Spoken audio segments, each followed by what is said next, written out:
কথাই তো আছে, পুরাতনকে বিদায় দিয়ে নতুনকে গ্রহণ করা। আসলে কি সব পুরাতনকে বিদায় দেওয়া যায়? কখনোই না। নমস্কার, কেমন আছেন সবাই? আশা করছি সবাই অনেক অনেক ভালো আছেন। আমি সীমা দাস, আপনাদের দিদি চলে এলাম গল্পের ঝুড়ি নিয়ে।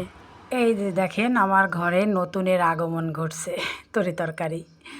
আর পুরাতনগুলোকে এখন কি করি সবই দেখাচ্ছি, একটু সাথে থাকেন।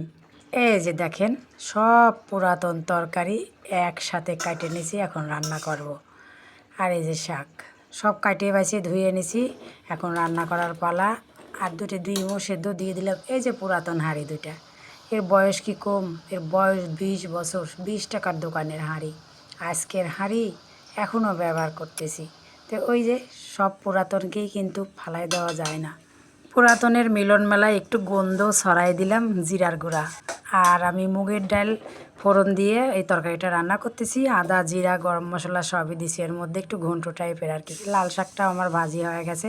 এবার একটু যে চাল কুমড়ার শাক ভাজি বেসন দিয়ে ভাজি করে নিচ্ছি। আমরা কয়েকদিন খাইছি এই ভাজিটা, কিন্তু আমার ছেলে আইছে, ওর জন্যই ভাজিটা করতেছি আর কি, ও তো খায় নাই।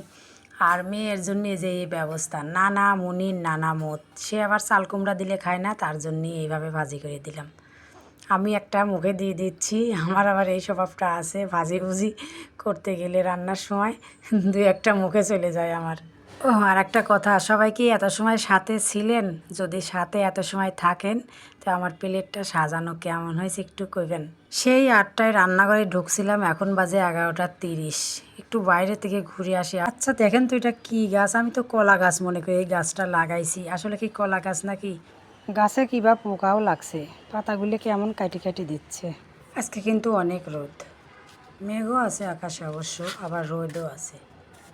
কালকে একটু কইছিলাম না জবা ফুল ধরে না, আর তাই আজ সকালবেলা উঠে আসি দেখি জবা ধরছে, একটা জমকো জবা আর একটা এই যে ঘিয়ের মধ্যে, মানে সাদার মধ্যে এই খয়েরি। ভালোই লাগে এই জবাটাও।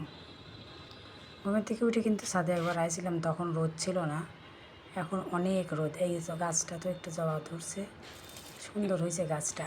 গাছটা মারাই যাচ্ছিল প্রায়। আর এই যে বেল গাছ, এই বেল গাছ কিন্তু আমি দেখাইছিলাম 2টা ভিডিওতে। নতুন পাতা বের হয়েছে, আর বেলি গাছটাও সুন্দর হয়েছে। আমি একটু রোদের পর রাখছি, এতদিন ছামায় রাখছিলাম। এখন অনেক ভালো হয়েছে গাছগুলা, বৃষ্টি হয়েছে 2-3 দিন ধরে, একটু গাছটা সতেজ হয়েছে। এর আগে তো মরা মরা হয়ে যাচ্ছিলো রোদের তাপে। বৃষ্টি হলেও সমস্যা, না হলেও সমস্যা। বৃষ্টি হলে গাছের অবশ্য সুবিধাই হয়। চলে যাচ্ছে ছাদ থেকে। তো সবাই ভালো থাকবেন, সুস্থ থাকবেন।